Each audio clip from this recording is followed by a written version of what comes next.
मित्रों, हमने एकांतवास की चर्चा अक्सर सुनी होगी। ऋषि मुनि तपस्वी पहले एकांतवास में रहकर साधना किया करते थे। ऐसे में ये जानना जरूरी है कि क्या होता है आखिर में एकांतवास। सबसे पहले तो आप ये जान लें कि एकांतवास यदि स्वैच्छिक हो तो मनुष्य के लिए सुखदायी होता है, लेकिन ठीक इसके विपरीत यदि मजबूरी में अपनाया गया हो तो वो कष्टदायक होता है।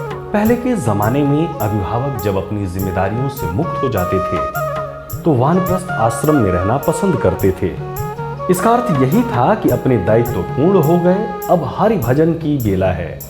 उन्होंने अपना जीवन जी लिया है, अब अगली पीढ़ी के लिए स्थान खाली किया जाए। वानप्रस्थी बनकर जीवन व्यतीत करने के लिए वे जंगलों की शरण लेते थे ताकि उनके और उनकी प्रभु भक्ति के मध्य आकर कोई व्यवधान न डाल सके। ये एकांतवास उनकी आध्यात्मिक उन्नति का कारण बनता था।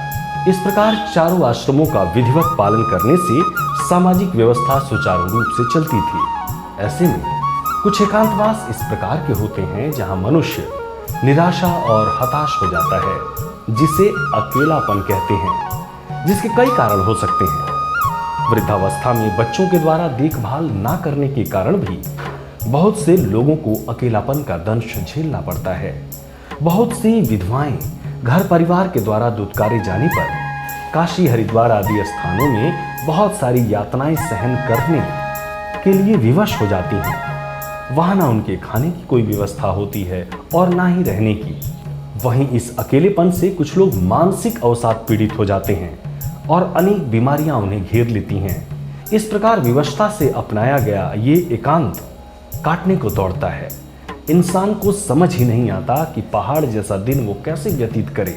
ऐसे समय में चाहिए कि अपने अकेलेपन का सही सदुपयोग करे, सामाजिक कार्यों में स्वयं को व्यस्त रखे, अपने सद्ग्रंथों का पारायण करे, सत्संग करे।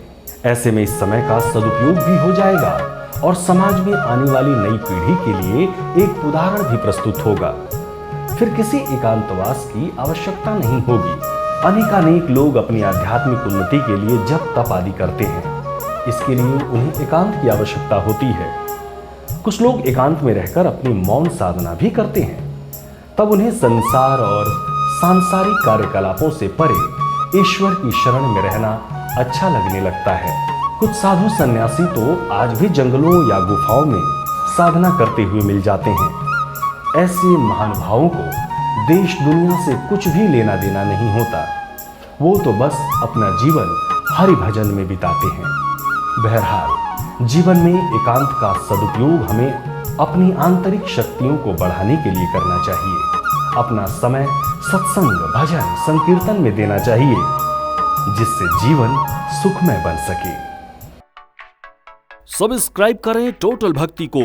अब हमारे वीडियोस को सबसे पहले देखने के लिए बेल आइकन को दबाना ना भूलें।